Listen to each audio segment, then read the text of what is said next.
معزز سامعین و حضرات، قابل احترام بھائیوں، بزرگوں، نوجوان ساتھیوں، معززات و مکرمات، دینی اسلامی ماں و بہنوں، سابقہ ملاقات میں ہم نے کتاب و سنت کی روشنی میں یہ سمجھنے کی کوشش کی تھی کہ دین اسلام میں سچی اور جھوٹی قسم کی کیا اہمیت اور سنگینی ہے، اور آج کے خطبہ جمعہ میں اسی سے ملتا جلتا موضوع ہے، اور وہ ہے سچی اور جھوٹی گواہی سے متعلق۔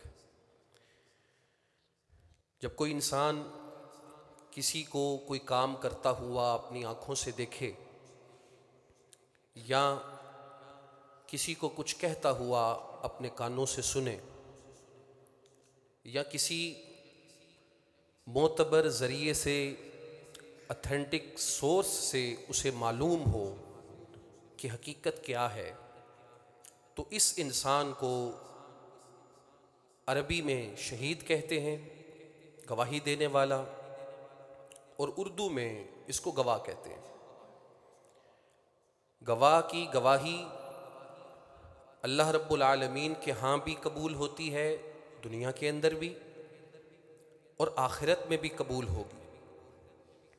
اور گواہ کی گواہی دنیا میں اللہ رب العالمین نے جو نظام عدل قائم کیا ہے، نظام عدالت قائم کیا ہے، اس میں بھی ویلڈ ہے، قابل قبول ہے اور معتبر ہے۔ اس لیے اس سے متعلق چیزوں کو سمجھنا یہ میرے اور آپ کے لیے بہت ضروری ہے۔ سب سے پہلی بات، گواہی اللہ رب العالمین کے ہاں بھی مقبول ہے۔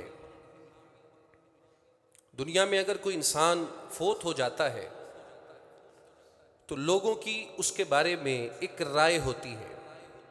ظاہر ہے جنہوں نے اس کے ساتھ وقت گزارا ہوتا ہے وہ جانتے ہیں کہ یہ انسان کیسا تھا، وہ اس کے بارے میں ایک رائے رکھتے ہیں۔ اس رائے اور گواہی کی اللہ کے ہاں بڑی اہمیت ہے۔ ابو الاسود الدؤلی بیان فرماتے ہیں کہ میں مدینے کے اندر موجود تھا، اور یہ وہ زمانہ اور وقت تھا کہ جب وبا پھیلی ہوئی تھی، لوگوں کی بکثرت اموات ہو رہی تھی۔ تو فرماتے ہیں کہ میں حضرت عمر ابن الخطاب رضی اللہ عنہ کے پاس بیٹھا ہوا تھا۔ صحیح بخاری کی یہ روایت ہے کہ ایک شخص فوت ہوا، اس کا جنازہ لوگوں نے کندھوں پہ اٹھایا ہے اور اس کو دفنانے کے لیے لے جا رہے ہیں۔ فَأُثْنِيَ عَلَيْهَا خَيْرًا، لوگوں نے اس کے بارے میں اچھی بات کہی، لوگوں نے اس کے بارے میں خیر کی بات کہی، اچھی گواہی دی۔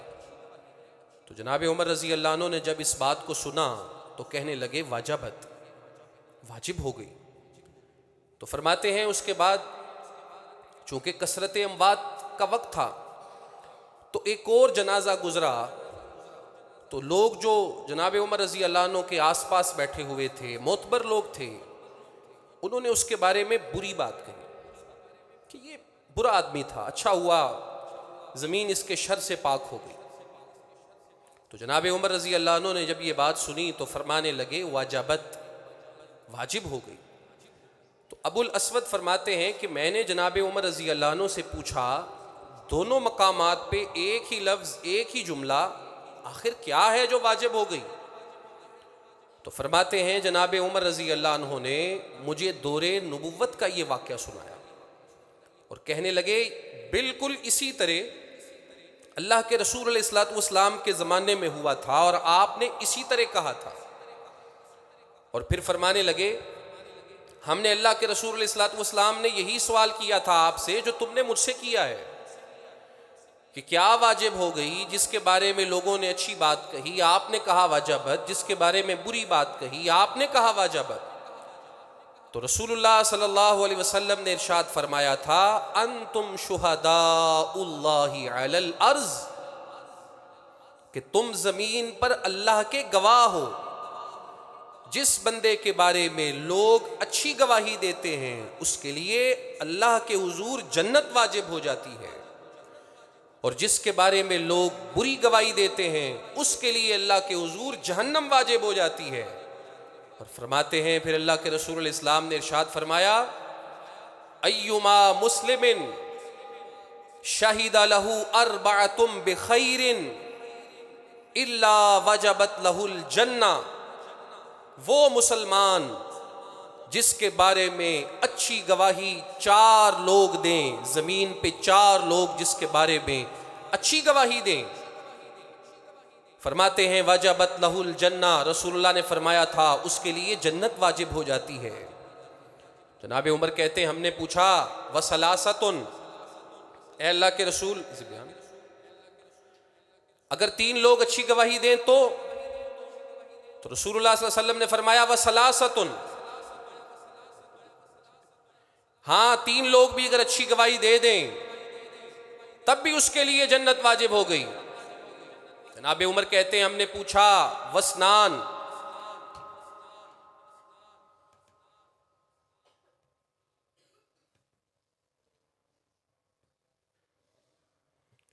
اے اللہ کے رسول اگر کسی کے بارے میں 2 لوگ اچھی گواہی دے دیں تو پھر فرماتے ہیں اللہ کے رسول علیہ السلام نے فرمایا وسنان، ہاں اگر 2 لوگوں نے اچھی گواہی دی ہے تب بھی وجبت لہ الجنہ، اس کے لیے جنت واجب ہو جائے گی۔ جناب عمر کہتے ہیں لم نسألہ عن واحد، ہمارا پھر حوصلہ نہیں پڑا کہ ہم آپ سے یہ کہیں کہ اگر کوئی معتبر ایک اچھا آدمی اس کے بارے میں اچھی گواہی دیتا ہے تو اس کے لیے کیا حکم ہے، لیکن 2 تک تو ہم نے اللہ کے رسول علیہ السلام سے پوچھا، 4 کی بات آپ نے کہی تھی، 2 تک سوال کرتے کرتے ہم آپ سے پوچھتے گئے اور رسول اللہ علیہ السلام نے یہ بات طے کر دی کہ جس مسلمان کے حق میں 4 معتبر لوگوں نے، 3 معتبر لوگوں نے، 2 معتبر لوگوں نے خیر کی، بھلائی کی، نیک ہونے کی، اچھا ہونے کی گواہی دی ہے، وجبت لہ الجنہ، اللہ کے حضور اس کے لیے جنت واجب ہو جاتی ہے۔ گواہی کی یہ اہمیت ہے اللہ کے حضور، اور روز قیامت بھی اللہ رب العالمین پیغمبروں سے گواہی مانگیں گے، رسولوں سے سوال کریں گے۔ نبی کریم علیہ السلام نے فرمایا سب رسولوں سے یہ پوچھا جائے گا کہ کیا تم نے میرا پیغام، میرا میسج اپنی امتوں تک، اپنی قوموں تک پہنچایا تھا؟ رسول کہیں گے ہاں اللہ پہنچایا تھا۔ تو ان سے سوال ہوگا کہ تمہاری گواہی دینے والے کہاں ہیں جو آج اس بات کی گواہی دیں کہ واقعتاً تم نے میرا پیغام اور میسج لوگوں کو پہنچایا تھا؟ نبی کریم علیہ الصلوۃ والسلام فرماتے ہیں اللہ کے کئی پیغمبر اور انبیاء ایسے بھی ہوں گے کہ جن کے اوپر ایک شخص بھی ایمان نہیں لایا، اکیلے اللہ کے حضور پیش ہو جائیں گے، ساری زندگی محنت کرتے رہے، دعوت دیتے رہے، اللہ کا پیغام پہنچاتے رہے، روز قیامت جب اللہ کے حضور پیش ہوں گے ایک آدمی بھی ان کے ساتھ نہیں ہوگا، ان کی گواہی کون دے گا؟ وَكَذَلِكَ جَعَلْنَاكُمْ أُمَّةً وَسَطًا لِتَكُونُوا شُهَدَاءَ عَلَى النَّاسِ۔ رسول اللہ علیہ السلام نے فرمایا، اور قرآن مجید کی آیات میں اللہ نے ذکر کیا کہ وہ پیغمبر اور رسول جن کی قومیں ان کے حق میں گواہی دینے سے قیامت کے دن انکار کر دیں گی، بلکہ بعض تو خلاف جائیں گی اور کہیں گی ہمارے رسولوں نے ہمیں کچھ نہیں بتایا اللہ تیرے بارے میں، تو قرآن کہتا ہے اور اللہ کے رسول علیہ السلام فرماتے ہیں ان رسولوں کے حق میں میری امت گواہی دے گی کہ ہاں اللہ ہم نے اتھینٹک سورس تھا ہمارے پاس قرآن، ہم نے سنا تھا، ہم نے آپ کے نبی سے اس بات کو جانا تھا کہ آپ نے جن نبیوں رسولوں کو بھیجا تھا انہوں نے آپ کا میسج اور پیغام اپنی امتوں قوموں کو پہنچایا تھا۔ رسولوں سے بھی گواہی لی جائے گی۔ اللہ کے رسول علیہ السلام حجۃ الوداع کے موقع پہ اسی لیے صحابہ کرام کو مخاطب کر کے پوچھ رہے تھے الا هل بلغت، اے میرے صحابہ آج 10 ہجرت کا 10واں سال ہے اور رسول اللہ علیہ السلام پہ دین کو مکمل کر دیا گیا ہے، آپ صحابہ سے پوچھتے ہیں مجھے بتاؤ هل بلغت، کیا جو اللہ نے ذمہ داری مجھے دے کے بھیجا تھا میں نے وہ ادا کی ہے، جو پیغام مجھے ملا تھا میں نے وہ تم تک پہنچایا ہے؟ سب نے یک زباں ہو کے کہا بلا، کیوں نہیں ہے اللہ کے رسول، بلغتا ادیتا ونصحتا، آپ نے پہنچایا بھی ہے، آپ نے حق بھی ادا کیا ہے، اور جو کچھ آپ کے ذمے تھا آپ نے وہ پورا کر دیا ہے۔ اور اللہ کے رسول الاسلام آسمان کی طرف نگاہیں اٹھا کے، انگلی اٹھا کے اللہ کو کہتے تھے اللہم اشہد، اللہم اشہد، اللہم اشہد، اے اللہ تو گواہ ہو جا، تو گواہ ہو جا، تو گواہ ہو جا۔ یہ تیرے سارے بندے آج اس بات کو تسلیم کر رہے ہیں کہ مجھے جو آپ نے دے کے بھیجا تھا میں نے وہ ان کو ڈیلیور کر دیا ہے۔ یہ گواہی جو روز قیامت آپ لینا چاہتے ہیں، اے اللہ یہ دنیا میں بھی گواہی دے رہے ہیں، روز قیامت بھی یہ گواہی دیں گے۔ رسول کریم علیہ الصلوۃ والسلام اللہ کے حضور ان گواہوں کو پیش کر رہے ہیں، کیونکہ قیامت کے دن نبیوں سے گواہ مانگے جائیں گے، اور انسان کے اچھے برے کا فیصلہ جہاں اس کے نامہ اعمال کو دیکھ کے ہوگا، جہاں میزان ترازو میں اس کی نیکیوں بدیوں کو تولا جائے گا۔ وَامْتَازُوا الْيَوْمَ أَيُّهَا الْمُجْرِمُونَ، مجرموں کو الگ کیا جائے گا۔ جو مجرم ہیں، اللہ کے باغی ہیں، وہ انکار کریں گے، نہیں مانیں گے، اپنا عذر پیش کریں گے۔ اليوم نختم على افواہہم وتکلمنا ایدیہم وتشہد ارجلہم بما كانوا یکسبون۔ اللہ رب العالمین کہتے ہیں جب یہ مجرم لوگ انکار کریں گے، نہیں مانیں گے کہ یہ جن جرائم کو ہمارے کھاتے میں لکھا گیا ہے یہ ہم نے کیے ہیں، انکار ہوگا، صاف انکار ہوگا، تو ہم ان کی زبانوں پہ تالے لگائیں گے۔ یوم تشہد علیہم السنتہم وارجلہم بما كانوا یعملون۔ اللہ کہتے ہیں ان کی زبانوں پہ تالے لگیں گے، ان کے ہاتھ بولیں گے۔ شاہد علیہم سمعہم وابصارہم وجلودہم، ان کے پاؤں بولیں گے، ان کے کان بولیں گے، ان کی نگاہیں بولیں گی، ان کے جسم کے چمڑے بولیں گے، ان کے خلاف گواہی دیں گے۔ اور یہ حیران ہو جائیں گے، اس دن حیران ہو جائیں گے اور پوچھیں گے وَقَالُوا لِجُلُودِهِمْ لِمَ شَهِدْتُمْ عَلَيْنَا، اور تم ہمارے کان ہو، تم ہماری آنکھیں ہو، تم ہمارے ہاتھ ہو، تم ہمارے قدم ہو، تم ہمارا چمڑا ہو، ہمارے خلاف ہی گواہی دے رہے ہو۔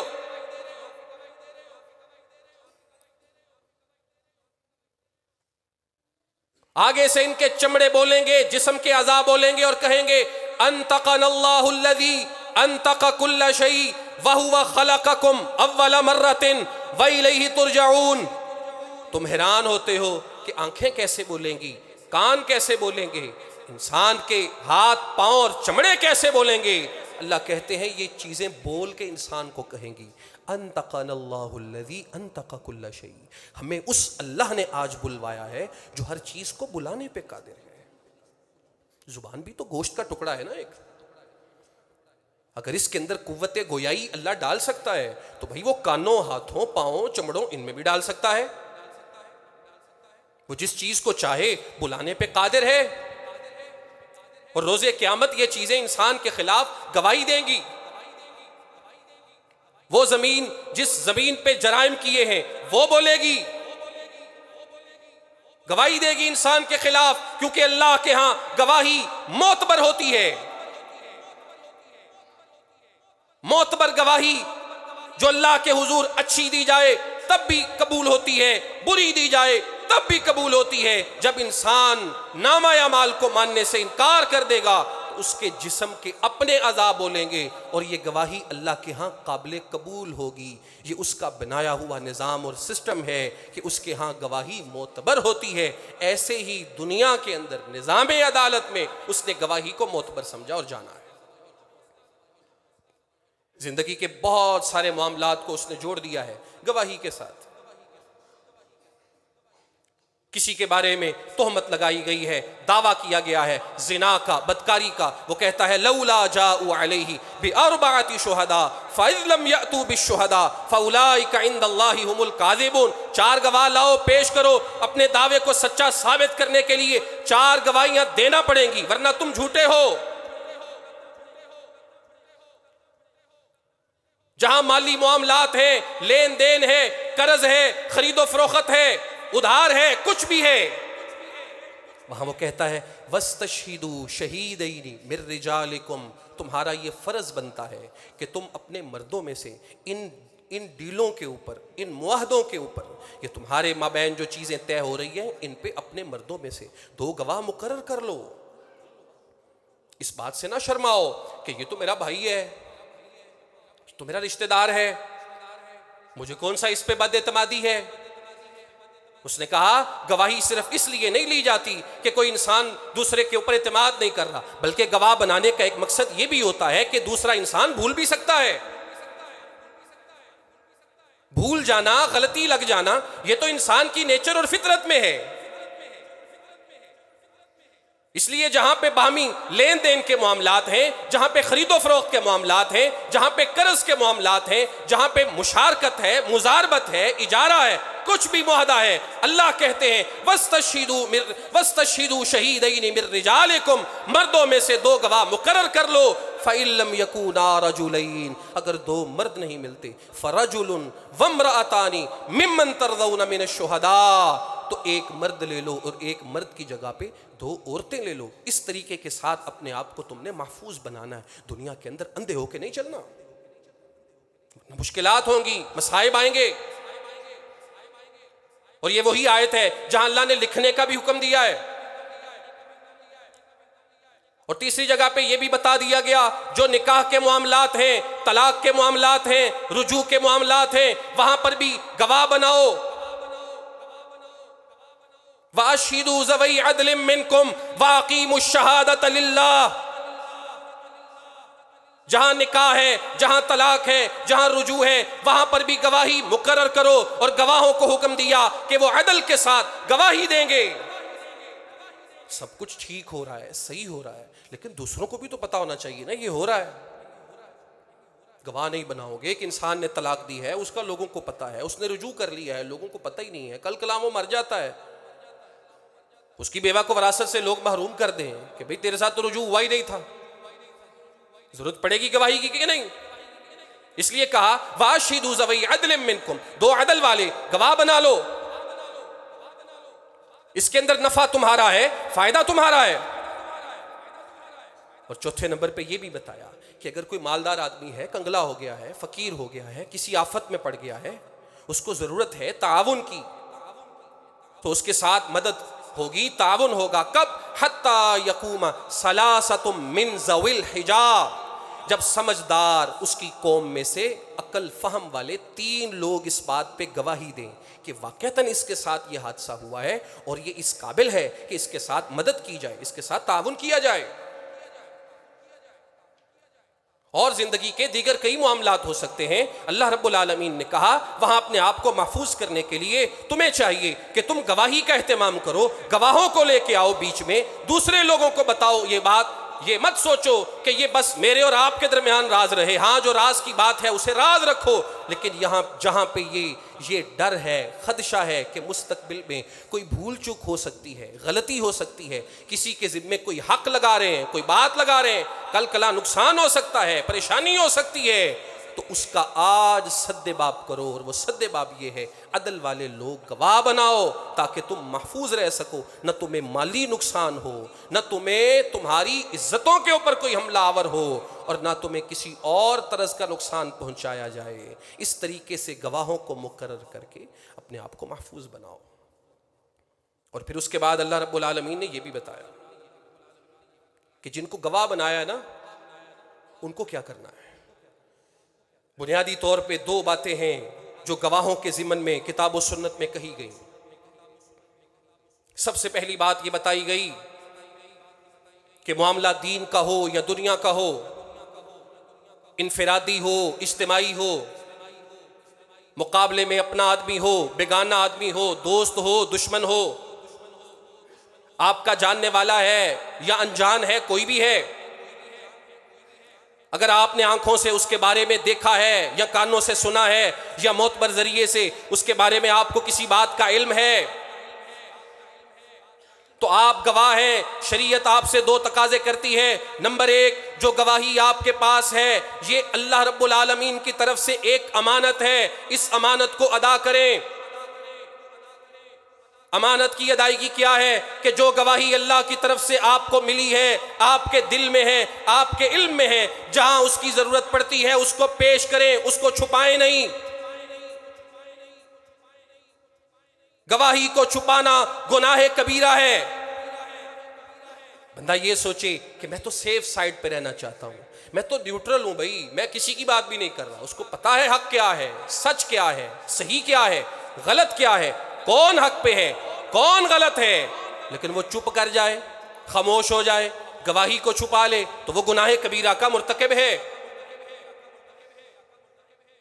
پہلا تقاضا اس سے شریعت نے یہ کیا ہے کہ گواہی کو مت چھپائے، اور قرآن مجید نے بتایا یہی کام یہودیوں نے کیا تھا، یہی کام عیسائیوں نے کیا تھا۔ اللہ کے رسول علیہ السلام کے زمانے کے وہ لوگ، وہ یہودی، وہ عیسائی جن کی کتابوں میں اللہ کے رسول کی صداقت کی نشانیاں اور دلیلیں موجود تھی، اور جب پیغمبر آئے یعرفونہ کما یعرفون ابناءہم، ان کو سمجھ لگ گئی یہ پیغمبر وہی ہے جس کا ذکر ہماری کتابوں میں موجود ہے۔ اللہ کہتے ہیں انہوں نے آپ کو اس طرح پہچان لیا جیسے وہ اپنے بیٹوں کو پہچانتے ہیں، لیکن کیا کیا؟ چھپا گئے، گواہی نہیں دی انہوں نے۔ ان کو چاہیے تھا حق سچ کے ساتھ کھڑے ہوتے، بتاتے کہ بالکل بھئی ہماری کتابوں میں یہی لکھا ہوا ہے، ہمیں تورات میں، انجیل میں، زبور میں، صحف ابراہیم میں، صحف موسیٰ میں یہی بتایا گیا ہے ایک پیغمبر آئے گا، کھجوروں کی سرزمین پہ آئے گا، اس کے دو کندھوں کے درمیان مہر نبوت ہوگی، صدقہ نہیں لے گا، ہدیہ تحفہ رد نہیں کرے گا۔ یہ پیغمبر کی نشانیاں ہماری کتاب میں بتائی گئیں، اور جناب رسول اللہ میں یہ سچی ثابت ہوتی ہیں، مانو، ان پہ ایمان لاؤ۔ نہیں مانا اللہ کے رسول علیہ السلام کو، اللہ نے قرآن اتارا اور کہا وَمَنْ أَظْلَمُ مِمَّنْ كَتَمَ شَهَادَةً عِنْدَهُ مِنَ اللَّهِ وَمَا اللَّهُ بِغَافِلٍ عَمَّا تَعْمَلُونَ۔ اس شخص سے بڑا ظالم کون ہے جو اس گواہی کو چھپا لے جو اللہ رب العالمین نے اس کو دی تھی، علم دیا تھا، دکھایا تھا، سنایا تھا، اس تک پہنچایا تھا، حق بات، صحیح رستہ اس کو پتا ہے، لیکن جب وقت آیا تو گواہی چھپا کے بیٹھ گیا، ادھر ادھر نکل گیا۔ وَمَا اللَّهُ بِغَافِلٍ عَمَّا تَعْمَلُونَ۔ اللہ کہتے ہیں اس گواہی چھپانے والے سے بڑا ظالم کون ہو سکتا ہے؟ اللہ اس سے غافل بالکل بھی نہیں ہے جو تم کر رہے ہو۔ دوسرے مقام پہ کہا وَلَا تَكْتُمُوا الشَّهَادَةَ، گواہی کو مت چھپاؤ۔ وَمَن يَكْتُمْهَا فَإِنَّهُ آثِمٌ قَلْبُهُ، جس نے گواہی کو چھپایا فَإِنَّهُ آثِمٌ قَلْبُهُ، اس کا دل گناہگار ہے۔ ایک گناہ آنکھ کا ہوتا ہے، ایک گناہ کان کا ہوتا ہے، ایک گناہ ہاتھوں کا ہوتا ہے، ایک قدموں کا ہوتا ہے، ایک گناہ دل کا ہوتا ہے۔ سب سے خطرناک گناہ وہ ہے جو انسان کے دل میں گھر کر جائے۔ فرمایا وَمَن يَكْتُمْهَا فَإِنَّهُ آثِمٌ قَلْبُهُ، جس نے سچی گواہی کو چھپایا فَإِنَّهُ آثِمٌ قَلْبُهُ، اس کا دل گناہگار ہے، یہ دلی طور پہ گناہ کا ارتکاب کرنے والا ہے۔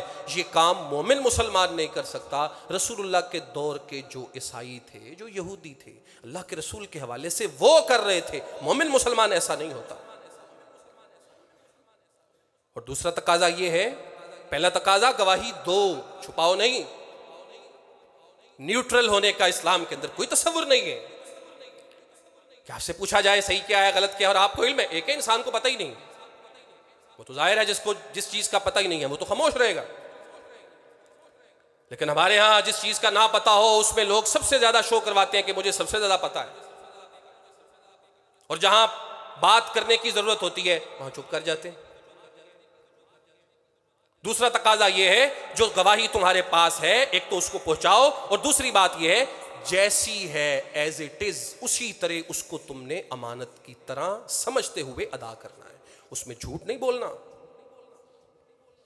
جھوٹی گواہی نہیں دینی۔ دوسرا تقاضا یہ ہے سچی گواہی دو، اور قرآن مجید میں اللہ رب العالمین نے ایک نہیں کئی مقامات پہ اس کے بارے میں ڈیٹیل تفصیل کے ساتھ بات کی۔ ایک مقام پہ فرمایا یا ایھا الذین آمنوا کونوا قوامین بالقسط شہداء للہ، اے ایمان والو کونوا قوامین بالقسط شہداء للہ، ہو جاؤ، کونو ہو جاؤ، قوامین بالقسط، انصاف پر پوری طرح قائم رہنے والے۔ قوامین مبالغے کا لفظ ہے، قائمون قائمین نہیں کہا، قوامین پوری طرح قائم رہنے والے، کس چیز پہ؟ بالقسطی، عدل پہ، انصاف پہ. شہداء للہ، اللہ کے لیے گواہی دینے والے بن جاؤ، پوری طرح عدل انصاف پہ رہتے ہوئے اللہ کی خاطر گواہی دینے والے بننا ہے تم نے. اللہ کے لیے کا مطلب کیا ہے؟ اللہ کی رضا کے لیے، اللہ سے اجر پانے کے لیے، اللہ کے چہرے کی تلاش کے لیے، اللہ کا حکم سمجھتے ہوئے پوری طرح انصاف کے ساتھ گواہی دینے والے بن جاؤ. اس کے بعد ارشاد فرمایا، ان رکاوٹوں کا ذکر کیا، ہرڈلز بیان کی، مشکلات بیان کی، جن کی وجہ سے انسان گواہی کے معاملے میں عدل نہیں کر پاتا، اس سے دو نمبری ہو جاتی ہے، رستے سے ہٹ جاتا ہے، جھوٹ بول دیتا ہے، گواہی چھپا جاتا ہے. ان باتوں کا ذکر کیا. 4 چیزیں ذکر کی. پہلی بات، وَلَوْ عَلَىٰ أَنفُسِكُمْ، اگر تمہاری گواہی، سچی گواہی دینے سے تمہارا اپنا نقصان ہوگا پھر بھی تم نے نہیں ڈرنا. بعض اوقات تمہیں ڈر ہے، سچی گواہی کر دی، دے دی، میرا تعلق خراب ہو جائے گا، میرا تعلق نسلوں سے چلا آ رہا ہے، میرا ایک بھروسہ ہے، کانفیڈنس ہے، اس کو مجھ پہ اعتماد ہے، مجھے اس پہ اعتماد ہے. وَلَوْ عَلَىٰ أَنفُسِكُمْ، سارا پہاڑ میں پڑے گا. کہا نہیں، وَلَوْ عَلَىٰ أَنفُسِكُمْ، تیرا تعلق جاتا ہے تو جائے، میرے مال کا نقصان ہو جائے گا، میرے کاروباری تعلقات ہیں، میری رشتہ داری ہے، فلاں ہے فلاں ہے. وَلَوْ عَلَىٰ أَنفُسِكُمْ، کہا نہیں، تیرا اپنا ذاتی نقصان ہوتا ہے، ہو جائے. کونوا قوامین بالقسط شہداء للہ، اللہ کے لیے پوری طرح عدل کے ساتھ تم نے کھڑے ہونا ہے. اوِل والدین، مقابلے میں اگر والدین آ جائیں پھر بھی نہیں ڈرنا. کیا کمال بات کر دی اللہ نے. گھروں کے چھوٹے چھوٹے معاملات کے اندر، مسائل کے اندر انسان کو ان چیزوں کے ساتھ بڑا پالا پڑتا ہے، بڑا واسطہ پڑتا ہے. اللہ نے ایک ایک بات کا جواب قرآن مجید کے صاف صاف لفظوں میں دیا. وَلَوْ عَلَىٰ أَنفُسِكُمْ، یہ مت سوچنا میری عزت جائے گی، میرے پلے کیا رہے گا، نہیں، عدل کے ساتھ کھڑے ہو جاؤ. اوِل والدین، تمہاری سچی گواہی اگر تمہارے والدین کے خلاف جاتی ہے پھر بھی نہیں ڈرنا.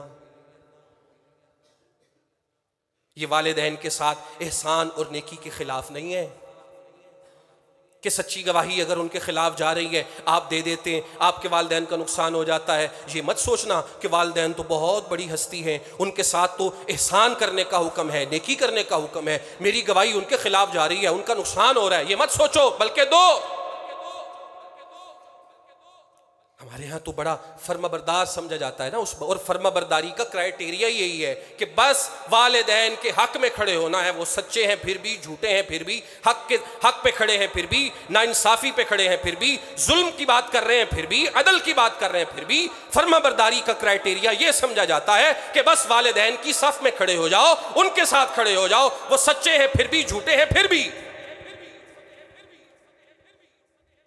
اور اکثر اوقات گھروں کے معاملات میں بیوی اور والدین کے جب کلیشز بنتے ہیں تو لوگوں کی سوچ کیا ہوتی ہے، نا نا نا نا، والدین کے ساتھ کھڑے ہو نا، میں تو بھائی اپنے امی ابا کے ساتھ ہوں، تم تو آ جائی ہو نا، میں اپنے امی ابو کو 40 سال سے جانتا ہوں. 40 سال سے جانتے ہو یا اس سے زیادہ جانتے ہو؟ اللہ کا حکم یہ ہے، کونوا قوامین بالقسط شہداء للہ. یہ دیکھو حق کیا ہے، عدل کیا ہے، انصاف کیا ہے، اور حکمت کے ساتھ، دنائی کے ساتھ، اخلاق کے ساتھ، عدل کے ساتھ کھڑے ہو جاؤ. وَلَوْ عَلَىٰ أَنفُسِكُمْ أَوِ الْوَالِدَيْنِ، بات تمہارے خلاف جا رہی ہے پھر بھی، تمہارے والدین کے خلاف جا رہی ہے پھر بھی، چھوٹا نقصان ان کا ہوگا کوئی بات نہیں، ان کو بڑے نقصان سے بچاؤ. اور پھر کہا وَالْأَقْرَبِينَ، مقابلے میں تمہارا کوئی یار بیلی، دوست، رشتہ دار، کوئی قرابت دار آ گیا ہے پھر بھی حق کہو. غیرت پیدا کرو اپنے اندر، دلیری لاؤ. انسان بڑے قد کے ساتھ نہیں بنتا، بڑا نام لکھنے سے نہیں بنتا، بڑے بینر فلیکس اور اشتہار لگانے سے نہیں بنتا، بڑی برادری اور چودراہٹ کے ساتھ بڑا نہیں بنتا. انسان بڑا بنتا ہے، دلیری آتی ہے بہادری آتی ہے، غیرت آتی ہے، حمیت آتی ہے عدل کے ساتھ کھڑے ہونے میں۔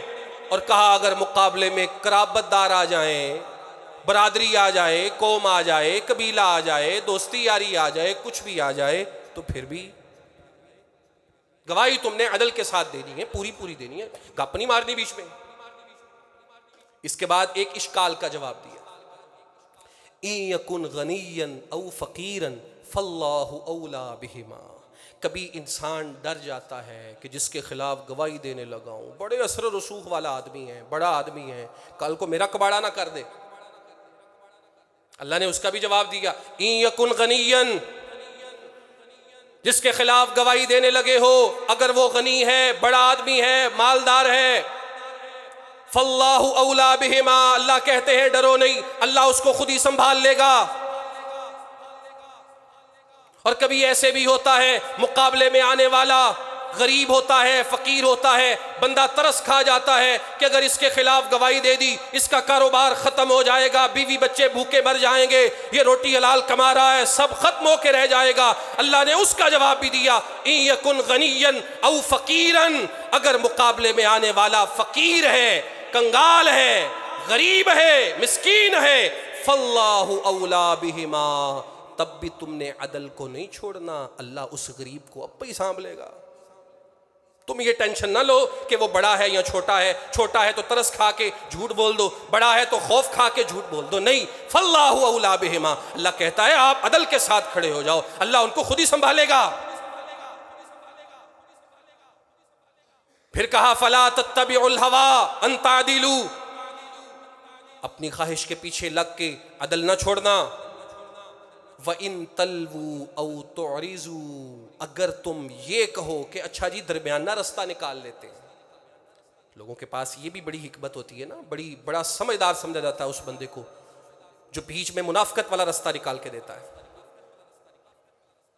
وَإِن تَلْوُوا، اللہ نے اس کا جواب بھی دیا، اگر تم زبان کے داؤ پیچ کھیلو، بات کو مروڑ کے پیش کرو، جو سچ بھی نہ لگے جھوٹ بھی نہ لگے، تم یہ جانو کہ شیطان بھی رہ جائے، رحمان بھی راضی ہو جائے، بندے بھی نہ ناراض ہوں، تعلق بھی نہ ٹوٹے اور اللہ بھی راضی رہے۔ وَإِن تَلْوُوا، اگر تم زبان کے داؤ پیچ سے کام لوگے، سچی اور سیدھی اور صاف بات نہیں کرو گے، اَوْ تُعْرِضُوا، یا تم یہ سوچو کہ بھائی میں گواہی دیندہ ہی نہیں، آپ یاد سارا کچھ میں نیوٹرل ہو گیا، فَإِنَّ اللَّهَ كَانَ بِمَا تَعْمَلُونَ خَبِيرًا، اللہ کہتے ہیں اللہ اس سے خوب باخبر ہے جو تم کر رہے ہو۔ اس لیے اللہ کا تقاضا یہ ہے کہ نہ چھپاؤ اور نہ ہی ظلم کے ساتھ تم نے کھڑے ہونا ہے، عدل پہ رہنا ہے، اور یہ امانت جو تمہارے پاس ہے اس کو تم نے ادا کرنا ہے۔ اور دوسرے مقام پہ کہا یا ایھا الذین آمنوا کونوا قوامین للہ شہداء بالقسط، وہی الفاظ تھوڑے فرق کے ساتھ، اے ایمان والو انصاف پہ پوری طرح قائم رہتے ہوئے اللہ کے لیے گواہی دینے والے بن جاؤ۔ وَلَا يَجْرِمَنَّكُمْ شَنَآنُ قَوْمٍ عَلَىٰ أَلَّا تَعْدِلُوا، ایک اور مشکل بیان کی انسان کی، وَلَا يَجْرِمَنَّكُمْ شَنَآنُ قَوْمٍ عَلَىٰ أَلَّا تَعْدِلُوا، کہا اگر تمہارے مقابلے میں تمہارا دشمن آ گیا ہے اور وہ حق پہ ہے، تم جج ہو، تم گواہ ہو، تم کچھ بھی ہو، تم نے گواہی دینی ہے، فیصلہ تمہاری بات پہ ہونا ہے، اور مقابلے میں آنے والا بندہ تمہارا دشمن ہے، تمہاری پہلے سے اس کے ساتھ چپکلش ہے، تمہارا رپھڑ رولا تنازع لڑائی جھگڑا چلتا آ رہا ہے، وَلَا يَجْرِمَنَّكُمْ شَنَآنُ قَوْمٍ عَلَىٰ أَلَّا تَعْدِلُوا، تو یہ نہ سوچنا آج داڑھ تھلے آ گیا ہے آج رگڑ کے چھٹاں گا،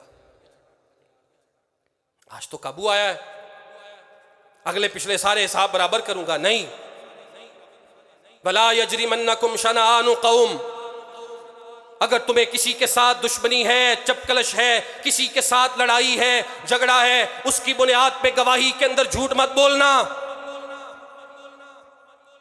مقابلے میں آنے والا تمہارا باپ ہو، تمہاری ماں ہو، تمہارے رشتہ دار ہو، کوئی امیر آدمی ہو، کوئی غریب آدمی ہو، تمہارا دشمن ہو، چاہے سچی گواہی تمہارے اپنے خلاف جائے، کونوا قوامین للہ شہداء بالقسط، اللہ کہتے ہیں اصول ایک ہی ہے، قانون ایک ہی ہے، تم نے کھڑے ہونا ہے عدل کے ساتھ، پوری طرح عدل پہ قائم رہتے ہوئے وہ بات کرنی ہے جو صحیح ہے، درست ہے، نہ زباں کے داؤ پیچ کھیلنے ہیں، نہ تم نے پیچھے ہٹنا ہے، بلکہ جو امانت ہے پوری طرح اس کو ادا کرنا ہے۔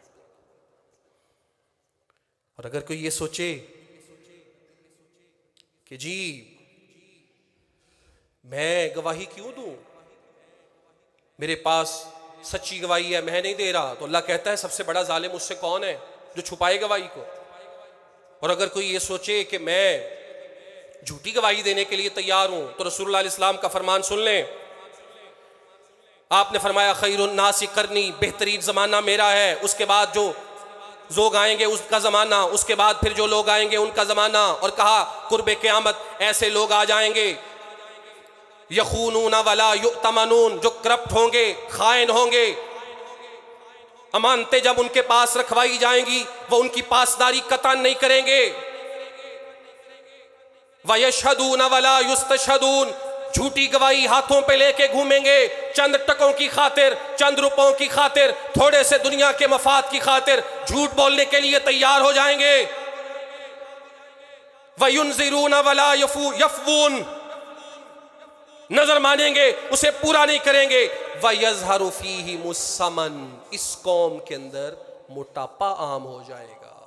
یہ صحیح بخاری کی میں روایت پڑھ رہا ہوں، وَيَظْهَرُ فِيهِمُ السَّمَنُ، اس قوم میں موٹاپا عام ہو جائے گا، عام ہو جائے گا موٹاپا۔ اور یہ وہی لوگ ہوں گے ان کے اندر یہ خباثت ہوگی کہ جو امانت رکھوائی جائے اس کی کبھی پاسداری نہیں کریں گے، جب گواہی ان سے لی جائے سچ نہیں بولیں گے، جھوٹ بولنے کے لیے، جھوٹی گواہی دینے کے لیے ہمہ وقت یہ تیار ہوں گے۔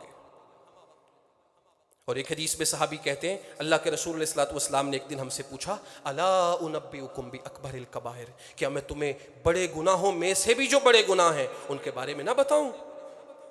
ہم نے کہا بلا یا رسول اللہ کے رسول ضرور بتائیے۔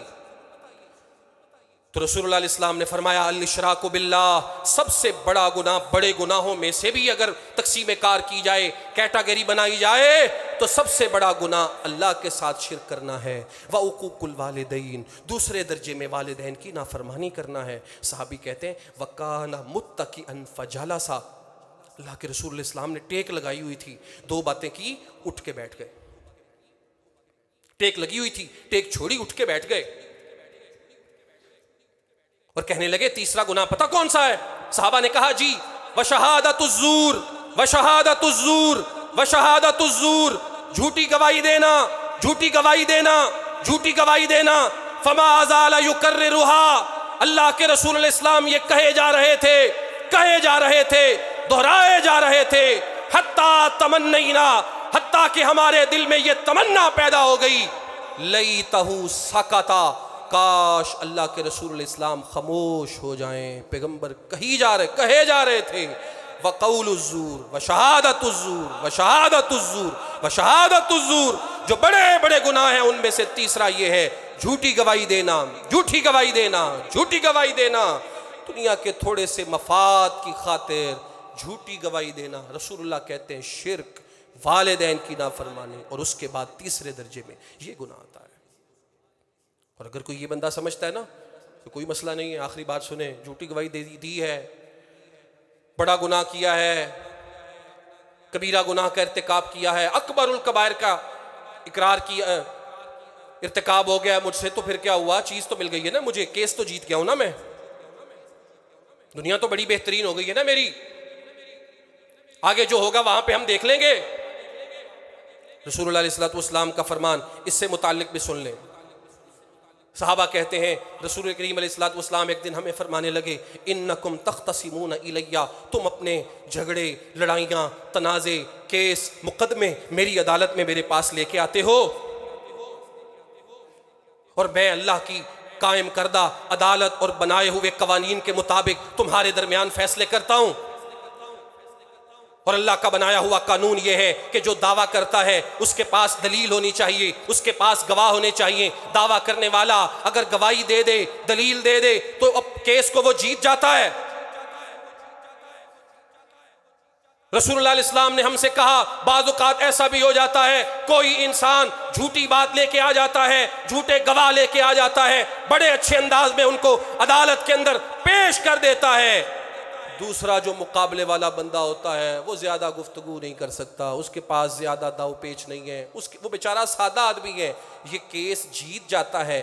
یہ مت سمجھے کہ جو میں نے اس کو دے دیا ہے، اس کے حق میں فیصلہ کر دیا ہے، یہ اس کے لیے حلال ہو گیا ہے۔ نہیں، رسول اللہ نے فرمایا فَأَقْضِي لَهُ عَلَى نَحْوِ مِمَّا أَسْمَعُ مِنْهُ، میں تو فیصلہ کرتا ہوں ظاہری دلائل کے مطابق۔ فَمَنْ قَطَعْتُ لَهُ مِنْ حَقِّ أَخِيهِ شَيْئًا، اگر کسی بندے نے ظاہری دلائل کی وجہ سے جھوٹے دلائل پیش کر کے کیس جیت لیا ہے، اپنے بھائی کی کوئی چیز ہتھیا لی ہے، فلا یأخذہ، اس کو چاہیے اللہ سے ڈر جائے اور اس چیز کو ہرگز نہ لے، ہرگز نہ لے۔ فإنما أقطع له به قطعة من النار، یہ اس کے لیے آگ کا ایک ٹکڑا ہے، آگ کا ایک ٹکڑا ہے جو وہ لے کے جا رہا ہے، یہی ٹکڑا اس کی قبر میں آگ لگائے گا۔ ایک بندے نے خیانت کی تھی، ایک چادر چرائی تھی، مر گیا تھا وہ دشمن کا تیر لگنے سے، لوگ مبارکبادیں دے رہے تھے کہ شہید ہو گیا ہے۔ رسول اللہ علیہ السلام نے اس موقع پہ ارشاد فرمایا تھا تم کہتے ہو یہ شہید ہو گیا ہے، وہ چادر آگ کی بن کے اس کے جسم کے ساتھ لپٹ گئی ہے۔ ایک بندہ بھاگا ہوا آیا، جوتے کے تسمے اٹھا لایا، اے اللہ کے رسول مال غنیمت میں سے یہ جوتے کے تسمے تقسیم سے پہلے میں نے نکال لیے تھے، یہ رکھ لے۔ رسول اللہ نے فرمایا یہ جوتے کے تسمے آج ہیں، اگر تو نہ لے کے آتا یہ آگ کے بن کے تیری قبر کو آگ سے بھر دیتے۔ فَإِنَّمَا أَقْطَعُ لَهُ بِهِ قَطْعَةً مِّنَ النَّارِ، کوئی یہ مت سمجھے جھوٹی گواہیاں دے کے، جھوٹی قسمیں اٹھا کے عدالت میں چرب زبانی کے ذریعے کیس اپنے حق میں کروا کے جیت کے وہ چیز اس کے لیے حلال ہو جاتی ہے۔ نہ کک حلال نہیں ہوتا۔ ظاہری دلائل کی روشنی میں جھوٹی چیزیں ادھر ادھر کر کے پیش کر کے کوئی جیت بھی جائے، آگ کے ٹکڑے ہیں، انگارے ہیں جو وہ اپنی جیب میں ڈال رہا ہے، اپنی تجوری میں ڈال رہا ہے، اپنی ملکیت میں رکھ رہا ہے، اپنے اکاؤنٹ میں جمع کر رہا ہے۔ اگر آج اسے یہ آگ نہیں بھی لگ رہی، اگلے جہاں ضرور لگنے والی ہے۔ حکم اللہ رب العالمین کا یہ ہے کونوا قوامین بالقسط شہداء للہ، کھڑے ہو جاؤ عدل کے ساتھ، حق اور انصاف کے ساتھ پوری طرح قائم ہو جاؤ، اللہ رب العالمین کے لیے گواہی دینے والے بن جاؤ، جھوٹ نجائز کا ساتھ ہرگز نہ دینا۔ اللہ مجھے آپ کو توفیق دے، وما توفیقنا الا باللہ۔